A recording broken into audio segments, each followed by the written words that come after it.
I'm Steve Sokol. I'm the president of the American Council on Germany, and it is my pleasure and honor to welcome you to today's discussion about the socio-economic impact of the COVID-19 pandemic.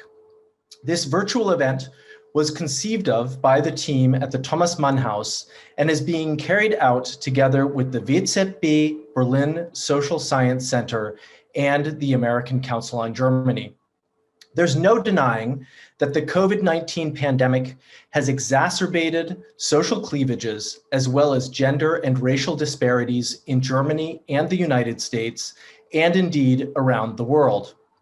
To explore the social and economic impacts of the pandemic, let me welcome our speakers. Jutta Allmendinger is a well-known German sociologist.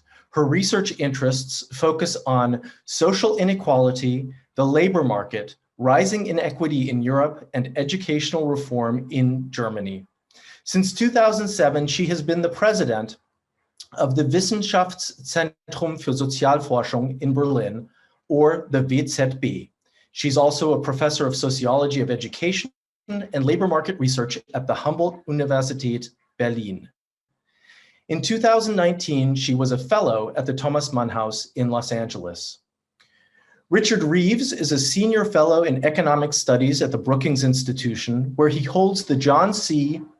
and Nancy D. Whitehead Chair. He's also the director of the Future of the Middle Class Initiative and the Center on Children and Families. His research focuses on the middle class, inequality, and social mobility. A huge thanks to both of you for participating in this event today. And to guide us through our discussion, I'm delighted to introduce Birte Meier. She's an award-winning investigative journalist and senior producer with German national public television broadcaster ZDF. In addition to numerous awards, Birte has been recognized with a number of fellowships, including an Anna Maria and Stephen Kellen Fellowship from the ACG, and most recently, she was a Thomas Mann Fellow in Los Angeles, where she conducted research on equal pay, but her fellowship was disrupted by the pandemic. Before I hand over to Birte, there's one more thing. If you'd like to ask the panelists a question, please use Slido. You should be able to see the link posted beneath the live stream. Birte will do her best to include as many of your questions as possible. I look forward to an interesting discussion, and Birte, the floor is yours. Thank you, Steve, and good morning to our viewers in the US and good evening to our German audience. I'm Birte Meier, and I feel very glad and very honored to have been asked to moderate this panel with Jutta here at WZB on my side and Richard Reeves in Washington, DC. I go right into the discussion. In the beginning of the pandemic, one popular trope was that the virus does not discriminate. It was even seen as an equalizer to society. 1 year later, it has become clear that this is not the case, neither in the US nor in Germany. We have seen severe effects on women, especially in the workplace. And I would like to ask Jutta now, what has been the impact of COVID on women in Germany? Maybe you could give us a brief introduction. Yes, first of all, thank you very, very much for having me. Thank you very much for the Thomas Mann House. Thank you for the nice introduction by Steve Sokol. And thank you very much that I may discuss with Richard Reeves. It's my pleasure. Thank you. And welcome to Germany in this very nice morning, probably Los Angeles time. Well, yes, indeed. I mean, the pandemic was not a recession, it was a she-session. It still is, actually. Women lost more jobs than men. They reduced their labor time more profoundly than men did. They increased their time for care more profoundly than men did, and they had no other choices because schools were closed immediately, starting in March, April last year, and they sometimes opened and then they closed again, so it was just a mess and you could not shape your own life according to this. So we found that women felt considerable stress, that they took on a lot of responsibility, and that they also, over time, changed jobs to less prestigious job, less attractive job, and less jobs who really go on to a career. So we not only see differences according to gender increasing over time, we also think that they continue to increase once the pandemic is behind us. So that might come as a surprise, actually, to our American audience, because Germany has the reputation of being a very generous welfare state, and compared to other countries in the world, and certainly to the US, that holds true. Still, women are severely affected. Do we need a different approach to curb the impacts of the pandemic on women? Do we need a more feminist approach? Well, I mean, I don't think that the German welfare state is tightly connected to the fate of women, actually. I mean, women could increase their labor force participation due to schools, and that we extended schooling to kids below 3. This has been done just recently. It's not a long time ago. We have childcare facilities not open from 6 o'clock in the morning until late in the evening. So in terms of the welfare state, the German welfare state sort of works. I mean, we have this short work and things like this. All those measures work. But in the very moment women and families are left alone with their children at home, I mean, they have to take a choice. They can either go to work and leave their children at home, which they most certainly won't do, nobody will do it, or they stay home with their children, and then they have to do both at the same time without a good digitalization of education in Germany, so we are behind in this as well, without home office possibilities in many, many jobs. So the only thing they can do is to retrench from the labor market. And so I wouldn't say that the German welfare system is a bad one. I would never say this. I mean, we went through the last couple of months in very good terms, and still we are not down at the bottom. But it affects women more than it does affect men. And has this been properly acknowledged by politics, or do we need different approaches there? Well, at the very beginning, no word was exchanged about women and not about children as well. I mean, they closed schools without really any discussion at all. I was invited by the ambassador of France, and she said, could you please explain this to me, why they do all the things without any public discussion at all. Though discussion started, but it was not really taken on very seriously. We first had in the first couple of months all this applause for the system-relevant workers. Those are primarily women as well. But this, you know, did not continue really, and they don't get paid much better than they have been paid a year ago. And then we also applauded to the possibility of being able to work at home, mobile working. And we said, well, probably this will help women. This will decrease the gender care gap, it will decrease the gender pay gap, and probably also the gender position gap in Germany, which I found sort of strange, because why should anything of this decrease once you work at home and become entirely invisible? Invisible, yes. Thank you for that introduction into Germany. Let's move to the United States and Richard Reeves. You have done significant work on the middle class and also on the effects of COVID. Do we see different effects or a different impact in the United States on men and women? So first of all, thank you for the invitation to join you today. And just to check that you can hear me okay on the panel. Wonderfully. Excellent. Great. Thank you. So thank you again. And thank you. It's a real honor to be with you today. The way I think I would put this is that the pandemic has acted like an X-ray, like a hospital X-ray, exposing the fractures in our societies, and in different ways for different groups. And so, for example, in the US, the racial inequity has been a very big part of the story. My own work suggests that Black Americans are dying at about the same rate as white Americans who are 10 years older than they are. So in other words, and we know how important age is. So that's one example. The labor market effects in terms of gender have been similar to the ones in Germany that Jutta was just mentioning.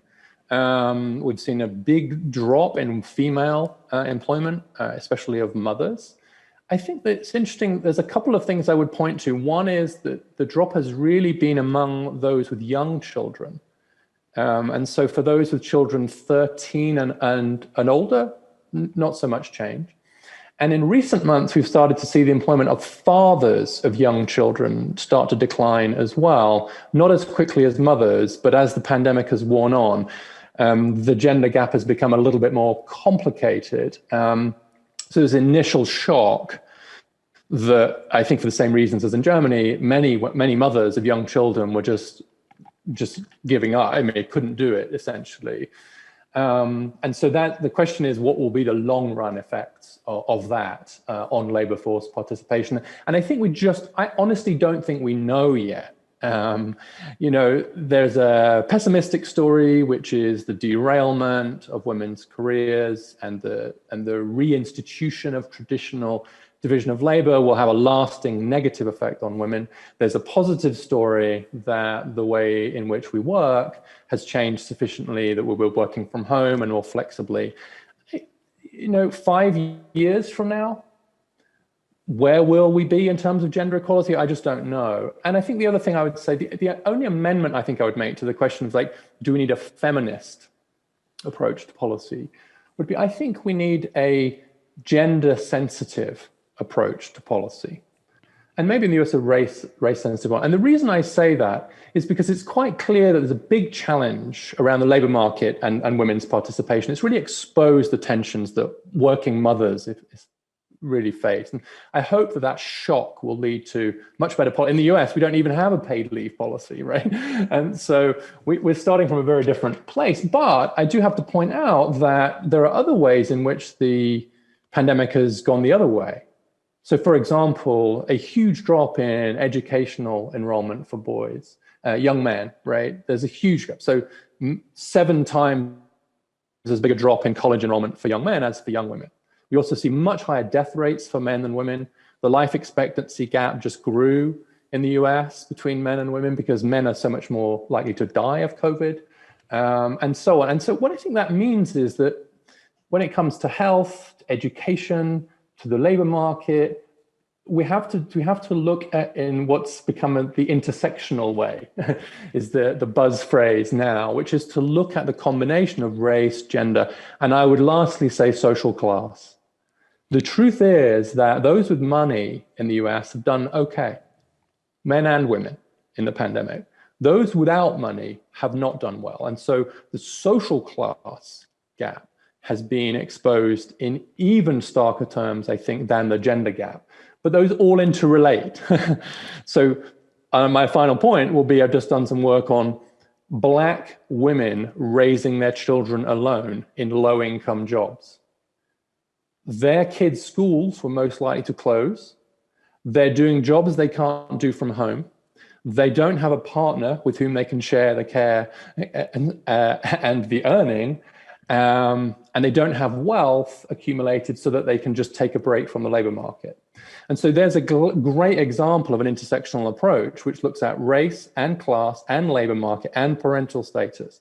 And I do think we need to look at it through all of those lenses at once. Thank you very much. That was very insightful. I'd be very interested to know, you just mentioned that men I think it was 7 times I enrolled in college, 7 times less than women. Is that correct? That's the drop. That's a drop. That's the fall. Oh, okay. So in the US, the enrollment rate for men into college is much lower than for women. I think it's true in Germany too. So there's a big gender gap in higher education in most countries now in favor of women. And could you and that's for reasons we can maybe get into, but the figure I was talking about was the drop in enrollment in 2020. Female college enrollment didn't really drop in 2020. The women still enrolled, maybe to work online and so on. And actually, it turns out women are better at learning online than men, according to most studies. But the male one dropped by more than 5%. And in our 2-year colleges, the drop was 15% for men. And so you can see that in the educational sphere, the pandemic has hit appears at this stage to have hit young men much harder than young women. It's very early, but in the labor market, we've seen it hit women harder than men. We've also seen it hit Black Americans more than white.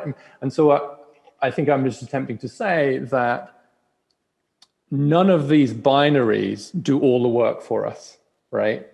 We have to look at the combination of factors if we're to see what's really happening. And the fall in male college enrollment in the US is a very big worry, because once you're off track educationally, it's much harder to get back on.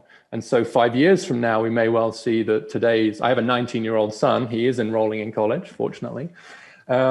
We may well see that that's had an impact on the earnings of young men 5 years from now. We just don't know, and I think it's very hard to predict anything from this point. And if I may ask you, why is that so? Do we know the reasons for that sharp drop? We don't. We know that men are less likely to enroll in the first place.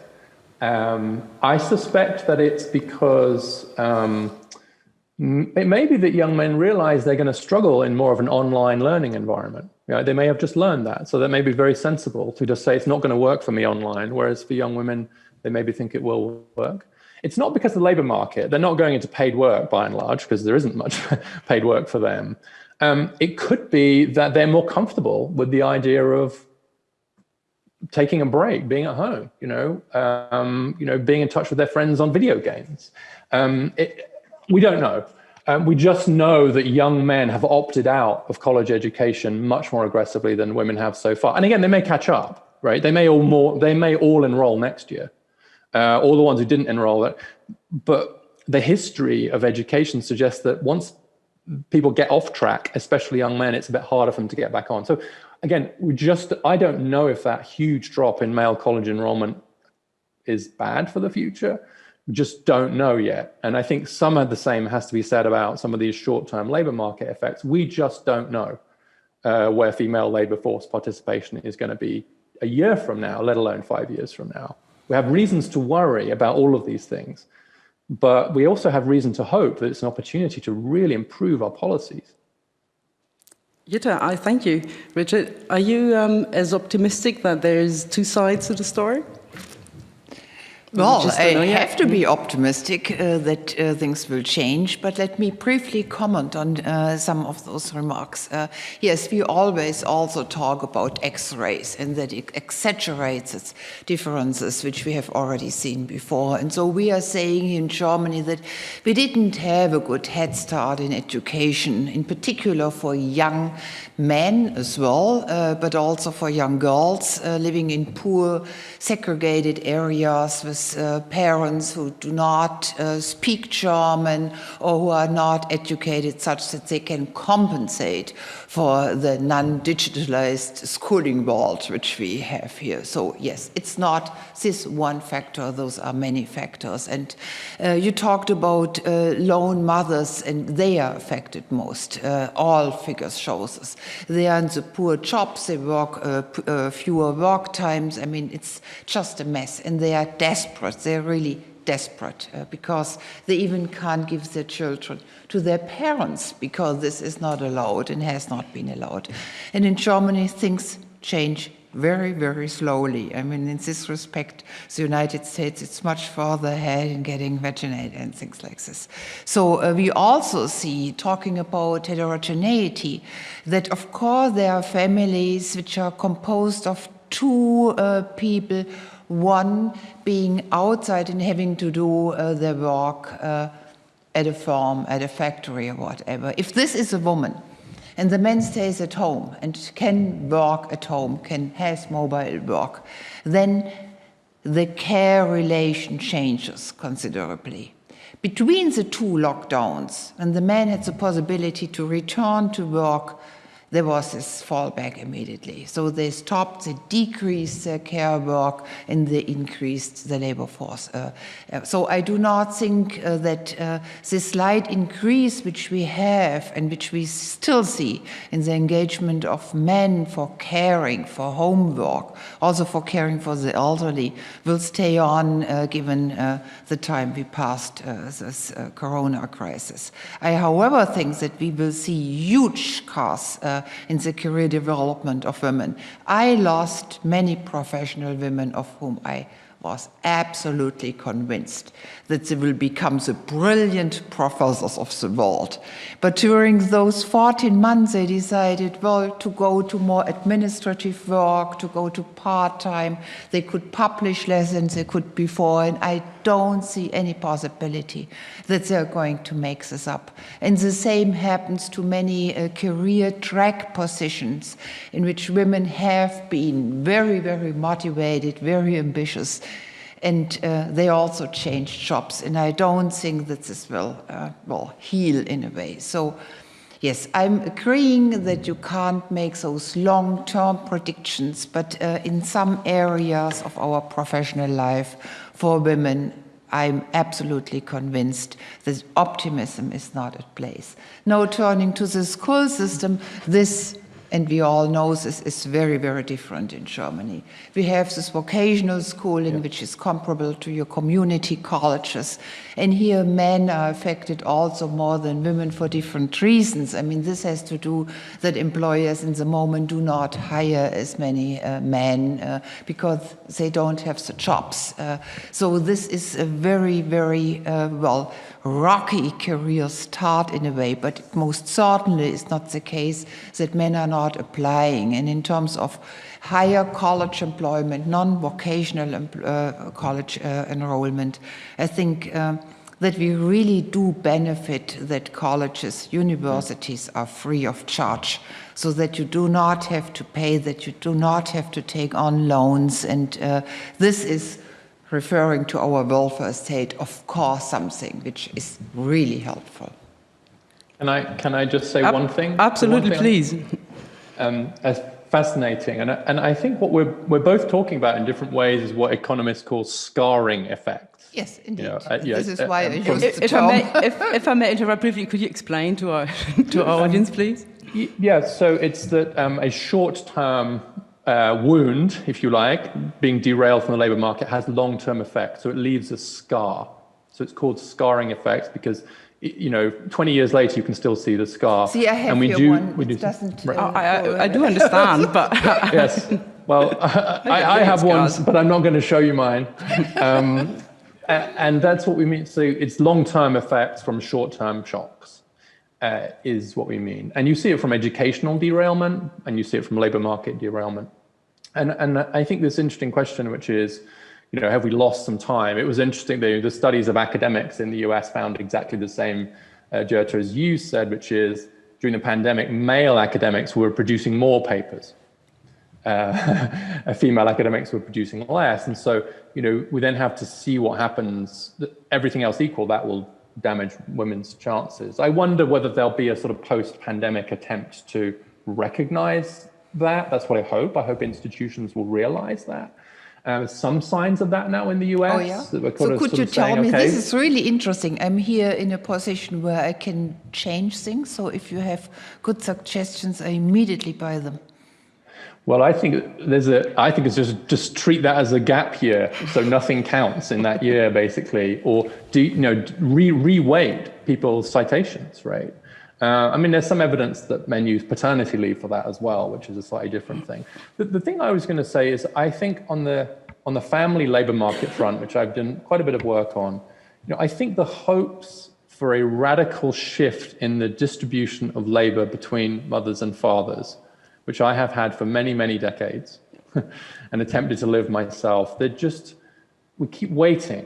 And the pandemic has just exposed how when the crisis hits, it was women, it was mothers who picked up the work, right? I'm much more hopeful now about the redesign of jobs.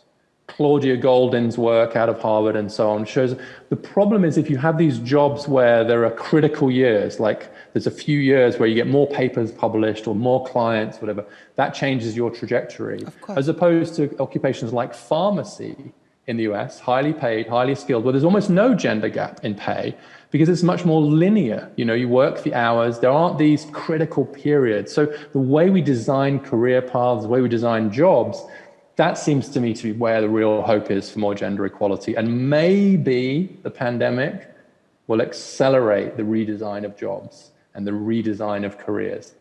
That's, I think, the big hope. Do you think so? Do you agree? May I Yes, answer? please do. This one I share. I mean, this I entirely share, because for male professions, we would have had a huge transformation anyway. All those production workers, they have to be re-educated, and this is not a strong area in Germany. I mean, we learn at the very beginning of our life, supposing that it lasts for the entire life until we are in the grave, in a way. So, and we did not really find a good solution to this. And then the corona started. So you have this interaction effect between huge labor market transformations in addition to corona, short-time labor and things like this. And so we do not know how this will work out for a particular group of men which have sort of a middle degree, low to middle educational degrees or occupational certificates. You may be right about this, but well, the one question is whether or not women gain rights because they are well educated and do better and gain ground, or whether they have to wait until men fail. And I always hope that this is the first path and not the second one. I have a follow-up question to that. It's been decades that we've seen the women's movement in the 70s, of course. Did this come as a surprise that women are still so vulnerable in the workplace? Not really, because, I wrote this little book looking at my grandparents, and then I tracked labor force employment and enrollment of men and women. And men actually didn't change. I mean, since 1900, of course, they enter the labor market later due to educational expansion. And probably they leave a little later because they increase their life expectancy. But otherwise, male life trajectories in Germany are like a rocket, or have been. Women changed considerably, but they changed given in 1900 or in 1956, there were few women in the labor force and they all worked full-time, basically. Now we have many, many more women in the labor market, but they more or less all, if they have small children until the age of 16 or something like this, they won't work full-time, they work part-time, and it's extremely hard to change from part-time to full-time with some hope that you make a career, that you really end up in a top position. This is hardly possible, and this is a schooling out which German women always experience. Yes, I think it's, I agree with all of that. I think that what the pandemic just exposed in this case was the fact that it was mothers, by and large, who were balancing paid work and care work, and fathers were not. So you get a care crisis, right? The pandemic created a absolutely monumental care crisis, and we closed the schools and we didn't open them up quickly enough. Exactly. We didn't think about kids enough, and that had labor market effect because the default, it's like almost like you spring back to what's the default setting for the family, and the default setting for the family is that the mum does more of the care. So when everything went, when the world got turned upside down, it was mums that ended up doing more of it. So that's why we see these labor market trends. I think the question is, do we see a bounce back to something better and we redesign our jobs? Or is this like, have we lost 40 years of progress and it's the end of the world and so on? And I just don't think we know yet. We have to have this conversation again. I stopped predicting things, of course. I mean, you're an economist, I'm a sociologist. I mean, usually you are daring to look in the future, and I'm more conservative.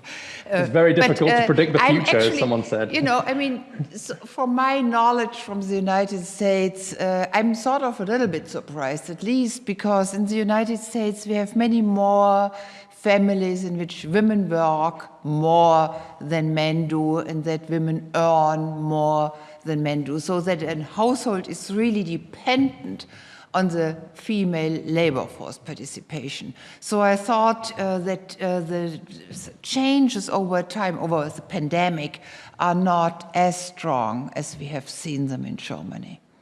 Yes, that's true. And I also said 40% of US households have a female breadwinner. Yeah, see, Right, I mean, this is either the main considerable. earner. I mean, it's unseen here. Yeah, but the huge transfers of money that went to families from the US government, to their credit, really helped on that front. And many of those are lone parents as well. That's not just couples. But it is this point about the division of labor, which we've talked about, and around care. You know, I've been looking recently at same-sex couples, in particular women, where you see similar gaps in pay opening up, because if one stays home to care. And so what happens is that we put gendered assumptions onto a division of care, which results in these pay gaps. It turns out you get a similar pay gap in lesbian couples, actually. Yes. If they only have one child, it's just that they will then typically have another child with the other mother.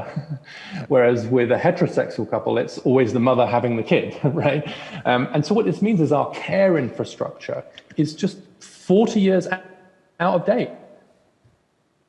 At least. We have workplace care policies designed for a world which has gone, and we've all so impatient to wait for it. We've all been waiting. When are we going to catch up? So, Richard, maybe now. Maybe. Is this an inflection so, see, point for me, then? this is really interesting, because I hardly have ever the chance to talk to a male academic on those issues. So let me enjoy this present situation. Usually I talk to women about it. In Germany, only women work. That's the problem, though, isn't it? Yes, completely agree. We're very glad to have you here, Richard. Nevertheless, I'd like to ask a question, and then Jutta can ask now. Is this an inflection point right now? Well, I've said this, we don't know. But my sense is that as we begin to return to normal, there's this new thing, there's this phrase in English called FOMO, which means fear of missing out. There's a new one now, which is FONO, which is fear of normal. And I think this fear of normal is really interesting. And I think a lot of people are questioning some of the ways in which we used to live and work. And I think that a lot of institutions are going to have huge talent problems if they don't change the way they work, if they don't offer more flexibility. And so I think it really could be. I don't know, but it feels to me as if there was ever going to be an inflection point around workplace flexibility and culture and gender and childcare and so on. If not now, then not in my lifetime. So that's I'm either very optimistic or very pessimistic. Ask me again in a year. What shall I say then? So I mean, if not now, then when? For Germany, is this an inflection point? Do you think do we have FONO, fear of normal? I probably would not start at this point, because flexibility for women always means caring for children and working at the same time. Flexibility for men in Germany means something entirely different. It means that you can work at this cafe or at this place, that you can work in the middle of the night or all in the morning, that you can work and do fishing at the same time. It's sort of the Marxian utopia. I mean, it's very different. It's so gendered. I mean, this home working is really gendered. It means for women something different, and women are locked at home. They're getting invisible from the public area, and men do not. But I can share, and I can also see this optimism, and probably I'm not so enthusiastic as he is. Because for the first time since I have an academic career, and I started my first professorship in 1992, so this is really a very long time ago, young women told me, well, we do not need quota, we do not need a feminist movement, we are strong, we are better than men in the colleges, and things like this. And now this has changed, because last year together we worked, old women, young women, women from all different sectors of the society work together to get things done and change the way we think about women and as different groups, heterogeneous groups, not having a joint mission. And this is where my hope comes from, yes. And then there's, of course, the not so hopeful perspective, which you just mentioned. We're losing talent. We're losing women. You're losing women in academic careers. Is this going to be even maybe a a hindrance to economic recovery? What does it mean if we have a talent gap in the future? Well, I mean, he just told me that he has some cure, you know, and that he has some idea how they make up their publication record and things like this. But it's not just students who suffer. I'm primarily thinking about women with children at the age of 5, 6, 7, who usually would have returned to work and now delay this return or go to part-time and change their ambition. I'm primarily concerned about this group of women together with women in poor jobs who are going to lose their jobs. I think we have lost Richard for a moment, so let's stay in. That's too bad. Probably there was so much hope that I can discuss with a man for an hour. I think he'll be back on very soon. What are the brief lessons or the main lessons to be learned from the pandemic 1 year after, so that we're not sitting here next year and debating the whole thing, the whole same issues again? Yeah, Birte, you started with this German welfare system, and German welfare system is primarily created by political parties, and we have elections. We have many elections this year, and so my hope, of course, goes that we increase the time for partners to take out months for caring. This is now at 2 months. I think we could increase it to 4 months. We could change our tax system profoundly, which is quite different and is not to the very best of those parties of a household which earn less money than the other one. We could decrease the jobs which don't have any social security coverage. This would help women at all. We could expand our schools, to full-time school. This is long time overdue. So there are many, many things politicians could do immediately. And then we could also have, and this goes back to what he said, we could really lay back and think, so what are the lessons we really learned? Is it really necessary to work 40 hours a week? Or could we afford to work 32 hours? Each partner change and share our work. And I have seen in some party programs, this approach not just appearing, but also spelled out. And this is where my hope comes from and my optimism. Your optimism. So you're optimistic. So in a year from now, we're not going to talk about the same issues. Yeah. Hoping for the parties and hoping for all the women. We have few women in the moment, but I hope powerful and that they are writing the right programs. Okay. If you're wondering where Richard Reeves went, I think we're trying to reconnect to Richard. For now, we are here with Jutta. He is back. He's back? Yes. Richard, are you back? Not yet. In the US, I mean, Richard, here he is. Yeah. See, excellent. I told you. Excellent. Jutta just told us that she's asking for sort of main lessons to be learned. Hi, welcome back. Hey there. I thought that this was enough time to talk to a male academic. That she is optimistic. Are you? Same. Are you with us? There you are. Can you hear me? Yes, absolutely. Can they hear me? Okay, can you hear me too? I don't know. I don't think they can hear me. Can you hear me now? No, you're on. Now it looks like they can see you. Well, I keep going on and off the screen, but... Okay. Well, but, I mean, if you talk, this is... Mirko's not saying even that in this the is Zoom sufficient, meeting, but it would be nice it's if you helpful. it would be nice to know. Can you hear us, Richard? No, I think he can't right now. So let's go. Let's have a brief outlook. I just dropped off all of a sudden. I'm sorry about it. I wish I could help. I was Maybe not we should, involved on But the this gives technology me a side. moment to greet all my neighbors, which I had at the Thomas Mann House. I miss you. I really miss you. So, Charlie, if you watch, I really do miss you, and I hope that we can have our Thanksgiving party. Thanks, yeah. And now he's back. Okay, now we can see Richard, but apparently, can you hear us too? I've unmuted now. No, you're unmuted, and can you hear us as well? I'm sorry. You can't hear us now. Oops. So I asked for now. Let's Richard, one idea might be to watch the live stream. Let's just turn to Jutta and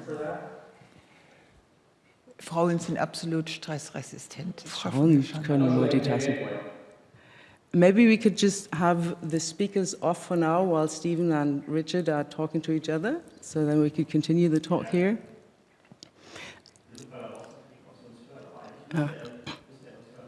No, it doesn't look like it. Doesn't look like it. Richard, as soon as you can hear us, So for what give us a it's thumbs worth, I'll up. put the YouTube live stream in the chat. Okay.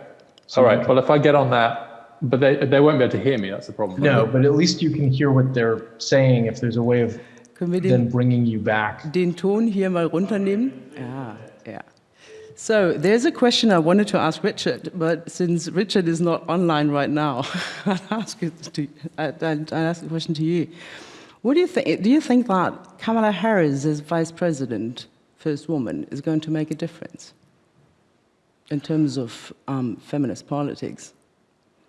Of course she will make a difference. I mean, women hardly make any difference. So the question is how far this difference goes and how much she can move on. I mean, even in Germany, if we talk to small children, to girls in particular, asking them how you envision a chancellor, they keep saying, no, well, this is a woman. So women in powerful positions make a difference. This is why we are all going for quota. Otherwise, this wouldn't make a lot of sense, actually, because it affects so few women, and so many more women need our help. But this visibility is something, this perception that women can do it, that they want to do it, that they do it brilliantly, that they can fight with men, that they can survive, all those things are human attributes and not male attributes. And of course, all women in powerful positions do help, yes. Okay, so there's another optimistic answer to But the we have situation. had, we have had Angela Merkel for many, many years now, decades, I could say. And 16 years, yes. She made a little bit difference, but she did not make this difference, so there are sort of limits to optimism, that new women are coming up and that we, in our election day, will have the choice between 3 or 4 female candidates, which we won't have. Absolutely. Backdrop. So in case you're wondering, Richard Reeves has dropped out due to technical problems, but will be back on soon, I hope. We have questions from the audience, and I have them on the iPad when the stream doesn't work. So I don't Now, know it's my particular pleasure, Birte, to answer questions posed to him, but... Yeah, I'm sure. There's one very easy question from Anonymous. Does Germany need to address the image of the working mother? Die Rabenmutter, I suppose. Yes, of course. I mean, this is highly needed because, I mean, we have here a very wonderful scientist, Lena Hippen. She's running experiments, and what those experiments still show is what I have myself experienced now, 27 years ago. I mean, that women who are out of the labor market for 10 months are more likely to be invited to a conversation with a future employer compared to women who are out for 2 months. And if you then ask, well, why did you invite this woman with a long interruption and not the woman with a short one? Then we are told, well, this woman is too ambitious, she is not really taking care of their kids, and this is not really, you know, someone nice to have around. And this is a raven mother pure. So this is ingrained in, and now we have to be careful. I mean, we are now talking about West German women, and East German women are quite different. So in this history survives even decades after the fall of the wall. So careful about that. Yeah. I should be careful about that. Yeah. Richard, can you hear us? We can see you. Can you hear us, Richard? I'm talking to Richard Reeves, the Brookings Institution in Washington, D.C., and we can see him, but apparently he can't hear us. So let's go to the next question on Germany. Another anonymous asked, will you expect changes for women in the labor force in Germany if the Greens join the next German government? What do you think? Because they're quite likely, for the American audience, they're quite likely to do so. Yes, I actually do think, because the party program entails a couple of things which are very, very important. First of all, they have a high quota system. So whenever Greens are in power, you see 50% women. This is a quota. And they also run jobs often together, which I also consider to be a model for the future. Joint leadership positions, male, female. So this is the second thing. The third thing is that they move towards 32-hour week, which will be very helpful as a new normal considered over the entire life. So you can have times in which you work much more, but then also times in which you work less. And this will decrease this harmful gender care gap tremendously.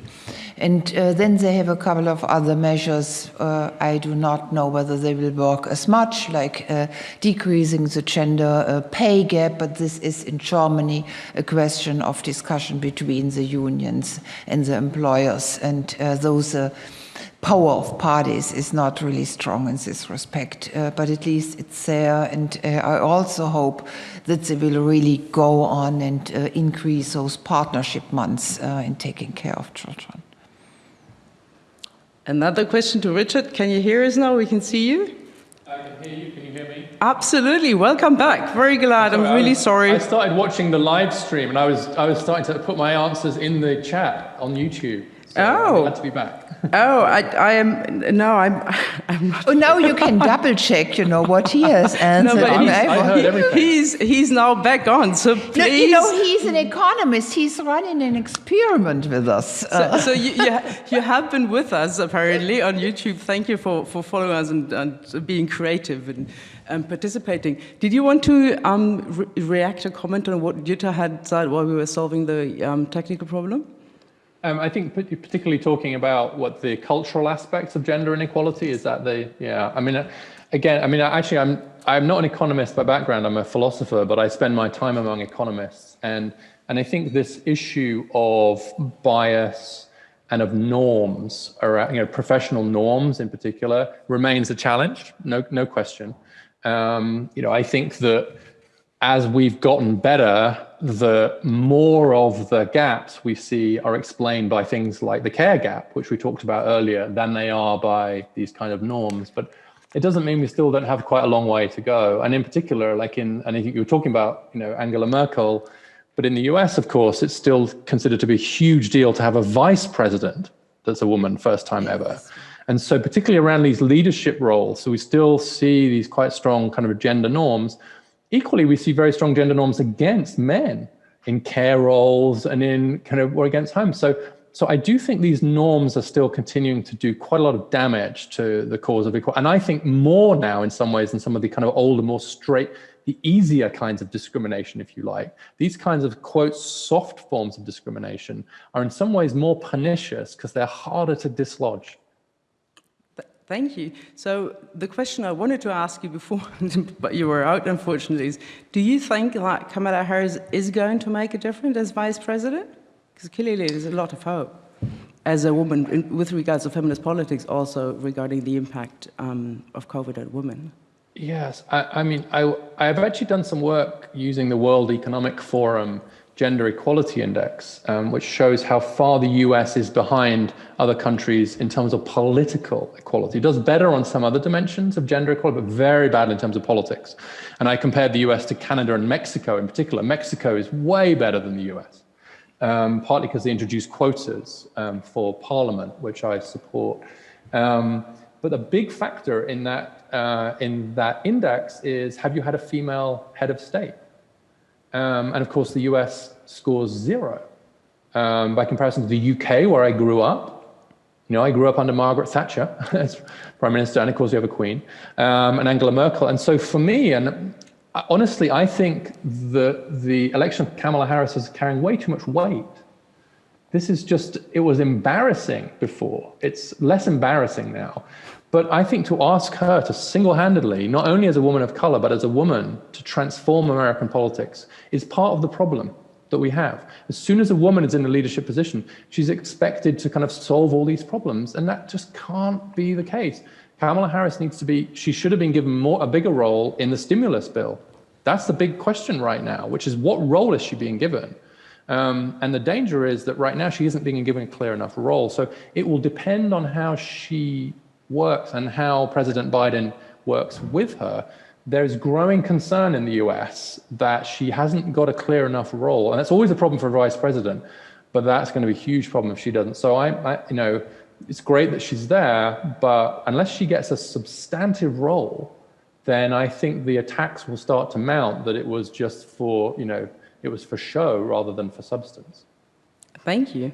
We have another question from the audience, and highest rated from Anonymous, is, will we need some incentives to help women get back into the workforce after the pandemic, such as childcare subsidies, retraining, etc.? Richard, do you think so, now that you're with us? I think it's too early to tell. But I think we should do it anyway.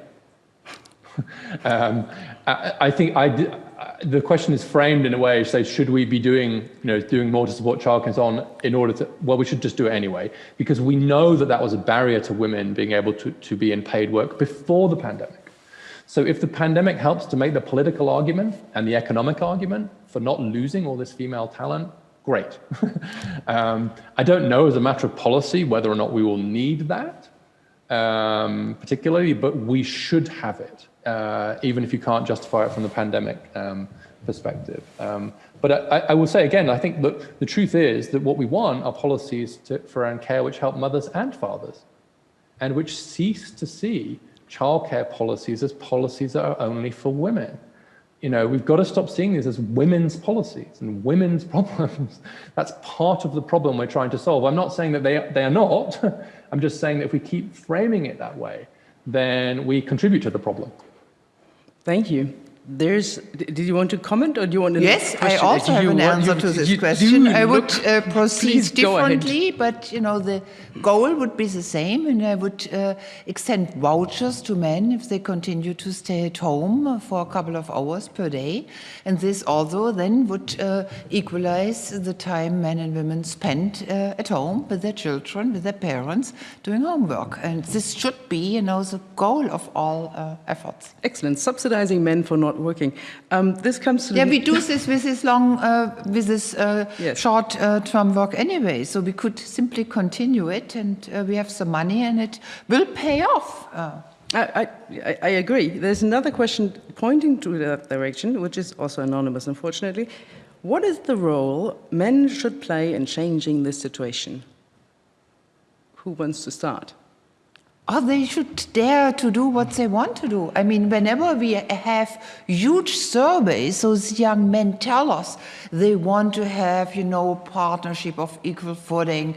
They want to share the work for children, and then they look at the money at the table, and then the decision is made ever so slowly to roll back to traditional gender roles. So I mean, if they simply would have more courage to stay on and to do what they tell us that they want to do, a lot would have been gained, and if they dare to decrease their labor force participation a little bit from those 39 hours to 35, 34 hours, a lot would be gained, yes. So we help men to show courage.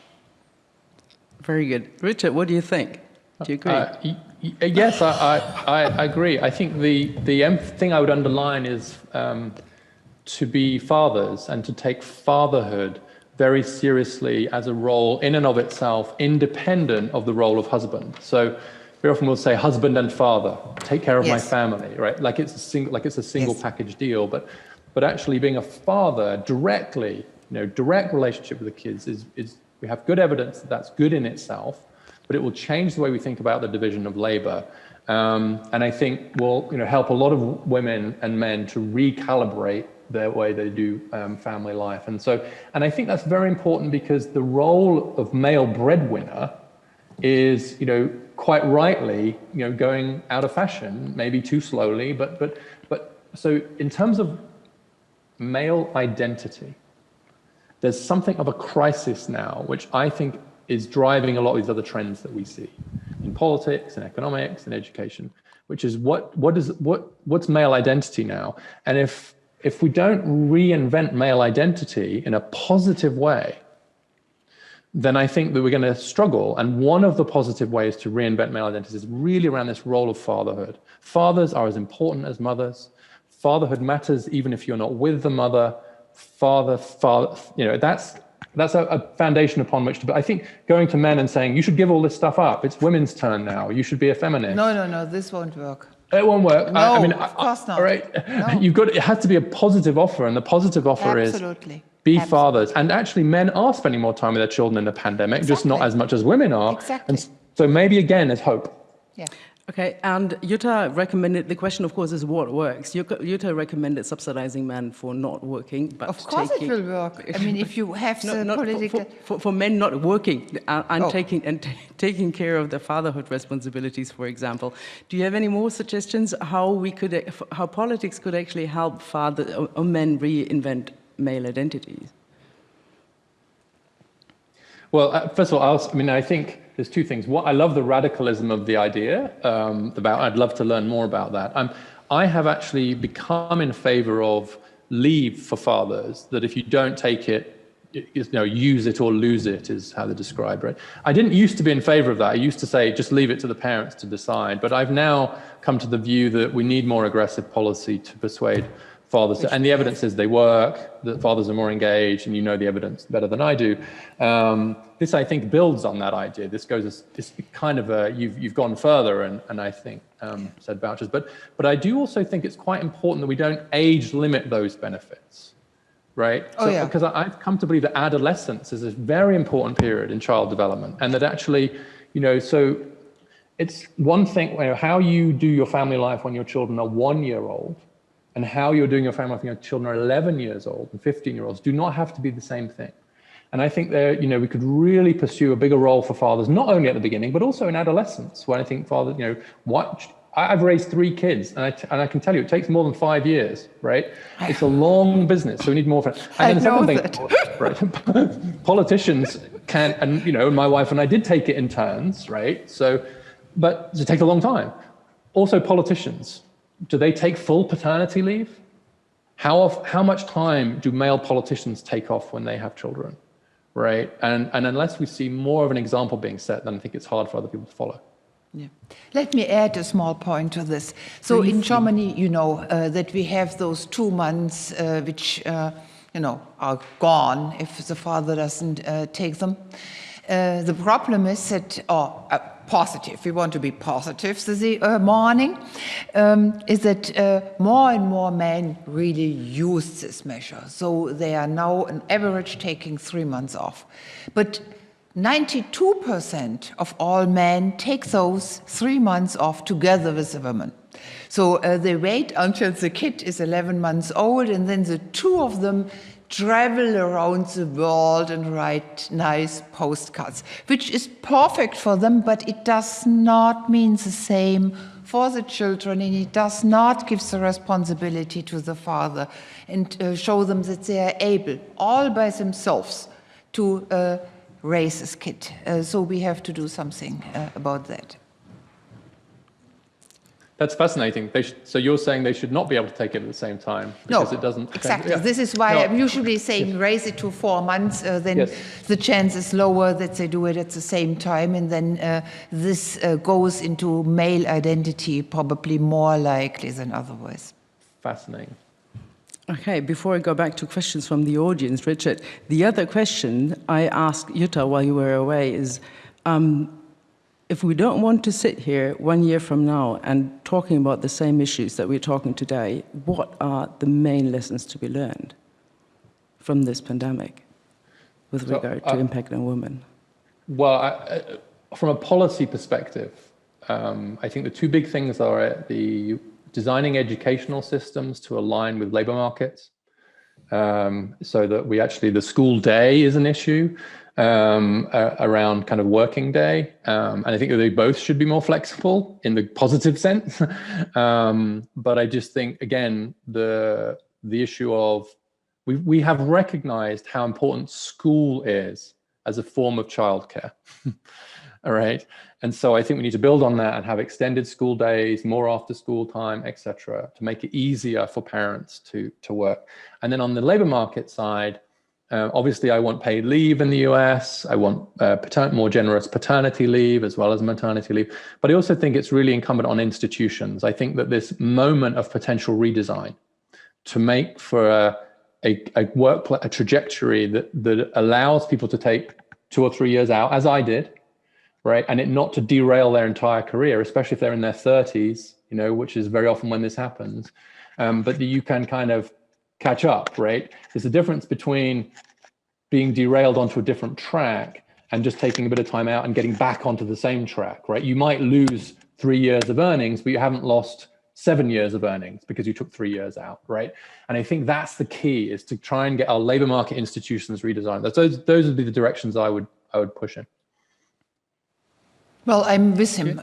What parents now do is that they maximize the moment. They maximize those months in which the kid is small, and they do not think what's going to happen in consequence of their decisions today in 5 or in 10 years. And if they would, for a moment, think about what does this mean for our future, and that the future looks quite different for women staying out for many years and looks exactly like the man envisioned if he continues to work, then decisions would be made differently in partnerships. I'm absolutely convinced. Yeah, building on that, there's a question, it just jumped, to Richard. How can we achieve the cultural changes that you're talking about? That's male identity and fatherhood. Roles and identities seem to persist. Would parental leave in the US work? That's very specific. Why wouldn't it? I don't know. Would it work? Well, yes, it does work in the states where it's been introduced. We don't have a federal paid leave policy, but many states have leave policies in some cities, and they do work. The challenge is, and this relates to the first half of the question, is that they can also widen the gender pay gap. So in California, for example, a more generous paid leave policy widened the gender pay gap because the leave was taken entirely by women, almost entirely by women, my mothers, and employers began to discriminate in advance, if you like, so anticipatory discrimination. And so it actually had this, so it worked as a care policy, but it didn't work as a gender equality policy. And so you have to be clear what your goal is here. So it depends what you mean by work.